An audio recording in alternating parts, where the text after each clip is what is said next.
బుద్ధి జ్ఞానం అనేది ఉండాలి.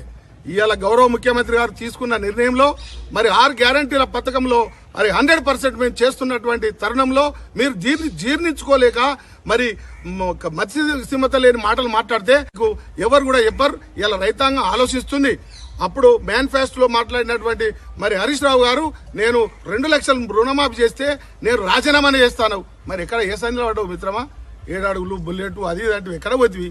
కాబట్టి మేము ఒకటే చెప్తున్నాం, మిడితోటి మండల తరపున ఏదో అగ్గి రాజేసిండట, అక్కడ ఏమో చేస్తాడట. కనీసం వార్డు నెంబర్ గెలవని వ్యక్తి ఒక నాయకుని మీద మరి శ్రీనివాసరెడ్డి గారి మీద మాట్లాడము అది కరెక్ట్ అయినటువంటి విషయం కాదు. అడ్డం పొడుగు నువ్వు బలిసినవా నేను బలిసినవా అది ప్రజలు గుర్తిస్తారు. 100% మేము ప్రజల పక్షాన కాంగ్రెస్ పార్టీ 100% చేస్తున్నాం. మేము తప్పకుండా రుణమాఫీ వాళ్ళకు కాని వాళ్లకు తప్పకుండా రెడ్డి ఇచ్చిన హామీనే కదా వాళ్ళు అడిగిర్రు. చెరుకు శ్రీనివాసరెడ్డి నువ్వు ఇక్కడ తెలంగాణ ఉద్యమంలో నువ్వు ఎన్నడూ కూడా పార్టిసిపేట్ చేయలేదు.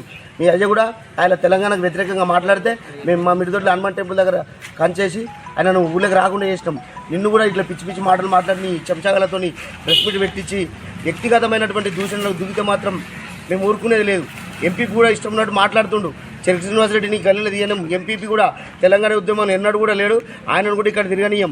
నువ్వు మొన్నటిదాకా అధికార పార్టీలో ఉండి నీ పీరియడ్ కాగానే పోయి నువ్వు కాంగ్రెస్ పార్టీలో ఏరి ఇలా ఏం మాట్లాడుతున్నావు? నువ్వు ఇష్టం ఉన్నట్టు మాట్లాడుతున్నావు. ఇష్టం వచ్చినట్టు మాట్లాడితే కూడా మేము ఊరుకోం. ఎందుకంటే నువ్వు ఎంపీపీగా ఉన్నప్పుడు నువ్వు ఎంత కమ్ముడు పోయినావు, నీ నిధులు తీసుకుపోయి ఏడ ఖర్చు పెట్టినావు, నువ్వు ఏం డెవలప్ చేసినావు అనేది కూడా ప్రజలందరూ గ్రహిస్తున్నారు. నిన్ను కూడా అడ్డుకుంటాం బిడ్డ. నువ్వు ఇష్టం ఉన్నట్టు వ్యక్తిగత దూషణలో పోతే మాత్రం ఊరుకునే లేదు. ఖబర్దార్. గజ్జల సాయిలు మీద మీ కాంగ్రెస్ పార్టీ శ్రీనివాసరెడ్డికి సంబంధించిన చెంచాలందరూ కూడా మేము హెచ్చరికలు జారీ చేస్తున్నాం. పిచ్చి పిచ్చిగా మాట్లాడితే మేము ఊరుకునేదే లేదు.